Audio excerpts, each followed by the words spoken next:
Well, joining us now to talk about that and all the other news, Rana Foroohar, the assistant managing editor of Time magazine, and scored an exclusive with the new Fed Chair Janet Yellen for this week's issue. Michael Gerson, who was the speechwriter for George W. Bush, he's now a Washington Post columnist. Gerald Seib, Washington bureau chief of the Wall Street Journal, and we're also joined by our old friend, the editor-in-chief of Politico, John Harris. Jerry, let me just start for you. I mean, this Iraq, the news just gets worse by the day. Is this whole thing about to fall in? Well, it's worse than that, actually, because it's a regional problem. What you're seeing really is the sectarian strife of the Syrian civil war now seep across the borders back into Iraq, where it was under control at one point, and across the border into Lebanon. And you have Sunni Shiite civil wars breaking out in many different ways on many different levels. For the U.S., obviously, the conundrum here is, what do you do? We just spent more than a decade in this country. Fallujah, a town that we liberated twice, seems to have fallen to al-Qaeda-supported Sunni militias. What do you do about that? There's a piece I noticed in the Washington Post today, which a retired general proposes that the U.S. Provide air support to the Iraqi government to help turn this tide back around the other way. But I don't think there's a lot of appetite for that. I noticed when you asked Senator Rubio about it, he said fairly quickly, we're not going back into Iraq. I can't imagine, can you, Michael, that we would in any way provide military support into Iraq? Well, not directly, but there are a lot of grades of things you could do to support proxies in the region, whether it's Afghanistan, in Syria, or in Iraq. I thought that was the most effective part of Senator Rubio's critique. That really, you know, in the Gates book, we're seeing now the real-world results of an ambivalent American policy. You know, 100,000 people dead in Syria, 6 million people homeless, al-Qaeda safe havens all across the region. That we've seen there in the last decade, there are risks to engagement in the Middle East, but we're also seeing risks to disengagement and a failed policy in the Middle East. And I think that Republicans are increasingly going to try to hold the president accountable for that. You know, I do want to talk about this story. I'm not sure it's the big story of the week, but the one that's getting so much attention, and that is Chris Christie. But since you brought up the Gates book and his criticism, John, what do you make of this? I have said a lot of what Secretary Gates says in his criticism, I frankly agree with, but I was really surprised that he said it. Well, there is a classic tension in Washington, I suppose, and everywhere else between truth and loyalty. Those are two conflicting values. Obviously, Bob Gates made a decision to proceed on the in but favor of truth, at least as he saw it. It was, I completely agree that it was a surprise. He's somebody who is a consummate establishment figure, but quietly in the establishment. Look, every president has to make judgments as he looks at his or maybe someday her team. Which side are these people on? There's kind of two stripes of people in Washington. There are loyalists who are loyalists to the end, and then there are people who are essentially loyal to the Washington establishment. They're loyal to Bob Woodward, getting their story out. They're loyal to Bob Barnett, who's going to get their book deals. They're loyal to Bob Schieffer because they want the publicity of being on a show like this one. We learned which side Bob Gates is on. It's not on the side of the loyalists. It's on the side of, frankly, Bob Gates. I'm not criticizing what he did, but it did seem to me a move to advance his profile at the expense of the loyalty and the kind of sanctity of the policy process in which he served. Ron, it really does kind of underline, though, that in Washington, for the president, I don't care who he is or what the ground rules are, there is nothing that in the end is off the record. Oh. People talk to the president in confidence, and then suddenly it shows up in a book. Absolutely. There is no such thing as off the record. All journalists know that. You know, I think one of the things that's been lost in the analysis of the Gates book, though, is that he was hard on President Obama in some ways. He was harder on other people. He was harder on Vice President Biden, obviously, very hard on Congress, almost top to bottom, hard on the White House staff. The president almost gets a pass from Bob Gates on some of these things because in the end, Bob Gates says, I agreed with the decisions the president ultimately made in Afghanistan. He, I think, was most upset because he perceived the administration as lacking faith in the uniformed military, and that's really what I think bothered Bob Gates. When George Stephanopoulos wrote his memoir in the Clinton years, I asked Arthur Schlesinger, the historian, the late historian, what he thought about this. There was a very similar debate, and he said, look, I'm all in favor of this. Let the debate begin. Don't wait till administrations are over. Don't wait till memories are faded and people are dead. Let's have the debate. So there's really compelling views on both sides. We're going to learn about more because of this. You were there for a lot of this. You were not there when Bob Gates was there working for Barack Obama, but you were there when he was working, Michael, for George Bush. Yeah. Were you surprised by this? I was. I think this is a man who has completely lost patience with politicians in Washington. And that was a lot of the context of this book. He was not a good picture of the Congress, not a good picture of a politicized, centralized national security structure at the White House. So that, I think, is the context here. But I thought it was a particularly damaging profile because Gates doesn't disagree with Obama on the substance of many of these decisions. He's not making an idealist argument or a realist argument, some kind of ideological critique. He's saying that the president's leadership was flawed. He was conducting missions he didn't believe in. He had a staff that was insular and not very effective. I think that's a pretty effective critique. I don't think he has an ideological axe to grind. He's making a critique of the president's leadership.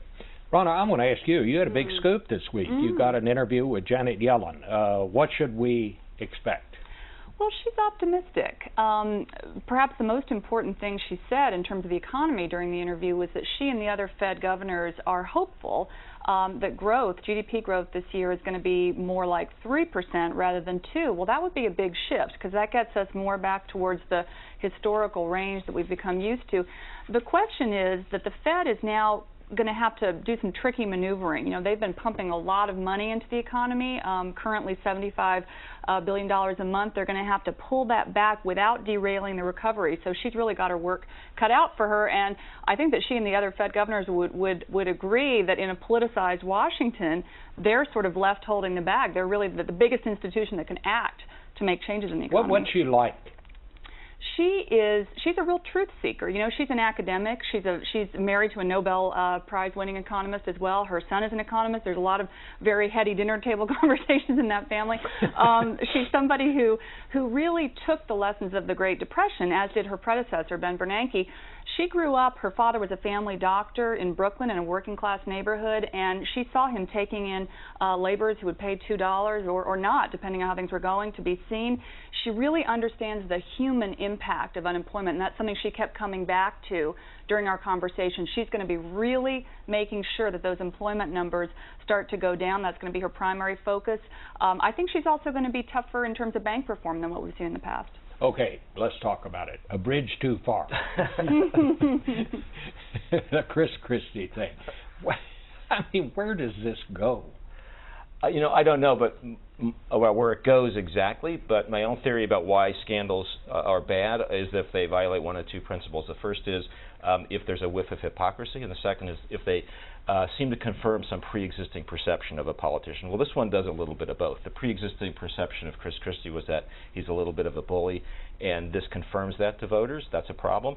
The second problem is on the hypocrisy front. You know, he had portrayed New Jersey as kind of a model of bipartisan cooperation. That didn't seem to be the case when it came to the bridge. So those are two things that give it legs, I think. Well, you know, one thing about it that was very Chris Christie-like, and that was he just came at it head on. We'll see where it goes. You know, arguing against Jerry's position a little bit that maybe this doesn't have the long-term resonance. One, I think it is the kind of Dumb and Dumber aspect of it. It is the most entertaining political scandal we've had with no sex angle that I can remember. You know, it's kind of you've got H.R. Haldeman meets Jim Carrey, and it's vastly entertaining. The other thing I've noticed, there was a column in the Washington Post today by Kathleen Parker. I had picked up the same thing. A lot of conservatives who Chris Christie really needs to court because, frankly, he's seen as a more moderate Republican. They don't seem as bothered by this. I've noticed it in my email and my conversations as well. They think there's hypocrisy on the part of the media that this is a lesser scandal than, say, the IRS investigations and so, like, when the media goes into full frenzy mode, actually, Republicans and conservatives tend to rally around the target. Wait, you were going to say something, Michael. In an odd way, this is not bad timing for Christie. Presidential candidates often have scandals, DUI, Bush, or bimbo eruptions, or other things. This is well before the election. If there's not anything more here, he's got time. But I would not minimize the fact that this is his closest team. If this team had been transposed to the White House, it would have had Nixonian implications. Putting these people in charge of the Department of Justice and the IRS could have been a serious mistake. Christie now has to prove that he can make adjustments in his inner circle that make that worthy of a presidential run. I agree with that. I think you can't minimize it, and I think also as people dig into this, if it turns out that there really is a pattern, if there are other incidents of bullying, there's been discussion about a Rutgers professor who didn't support certain policies, who lost funding. If there turns out to be a real pattern, I think that this will stick and be a lasting problem. But won't his main problem be when he goes into places like South Carolina, convincing them he's a conservative? I mean, in the end, won't that be what will be the deciding point as to whether he gets the nomination or not? I think so. I mean, he's not got the profile that necessarily fits the Republican Party of today in terms of primary politics. And when the base turns out, they're not necessarily looking for a guy like Chris Christie, either stylistically or in terms of his substance. His hope was that he could replace ideological purity, which you won't have, with character, i.e. toughness and personal rectitude, and that would satisfy the concerns of those more conservative voters. That's where it's a little hard to... Let's talk a little bit about Marco Rubio, because he obviously is somebody, you heard him say this morning, he's going to make a decision next year as to whether he's going to do it or not. Obviously, he is already checking around and seeing how the ground is there, looking for that groundswell. I think it's a little early to see a swell, but people are talking about it. What do you think? Well, I think that to go to Mike's point, he had a bad year in a sense in 2013 because he made a big push on immigration. The party kind of pushed back pretty hard. But, in a way, he's now moved to new issues. Poverty is an interesting one. Lots of people in the party want to talk about the debate between Democrats who want to talk about income inequality and Republicans who say the issue here is upward mobility, and why isn't there upward mobility in society? Well, he's gotten out in front of that issue. He's got plenty of time to become the presidential contender that a lot of people thought he would be. But you know what? If he wants to really use this idea of an opportunity society as a platform point, I think that the Republicans are going to have to sharpen those arguments, because the truth is that mobility in America has been decreasing, and particularly relative to Europe. But one of the reasons for that is that a number of European nations do have more government support around things like education, health care. One of the top reasons, in fact, that a third of Americans cycle in and out of poverty is because they're having a health care emergency every year. So this is a very nuanced topic, and rather than just talk, you need to see really well-honed policies. The Senate, I guess, votes tomorrow on whether to extend unemployment benefits. Does anybody have a prediction on where that's going? Is that going to happen? The class, it will be noted. It's going to happen. I hope remain silent. I hope it's going to happen because, we're still in the weakest recovery of the post-war period. There are a historically high number of people that have been out of a job for a long period of time.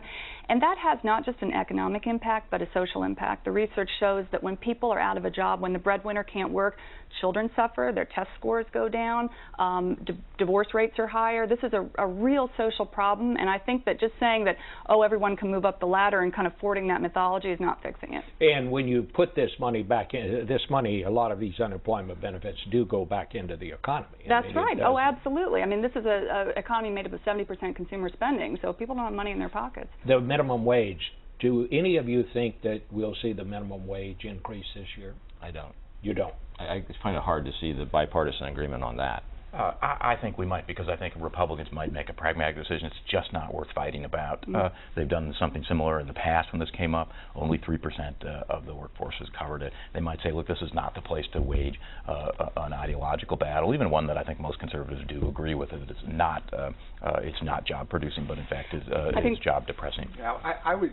I think on this broader issue you're correct, but both sides are going to have to make some concessions here, because you're not going to achieve social mobility just with income transfer, just by expanding programs. And you're not going to achieve it by just, economic growth and focusing on the family. You're going to have to address, the influence of technology and globalization and a lot of and also family issues and some kind of conservative issues, and do it in a comprehensive way. I'm glad Republicans have started talking about this. It's not just Rubio, it's also Cantor and Ryan and Mike Lee from Utah. Their policies are a little thin and tentative at this point. The question is whether they can rise to that, and they're going to need to have a national appeal in 2016. Well, one thing you'll be happy to know, Janet Yellen told me she's thinking a lot about globalization and technology and its job impact. All right. Well, thank you all very much, and when we come back, we're going to talk to Sully Sullenberger.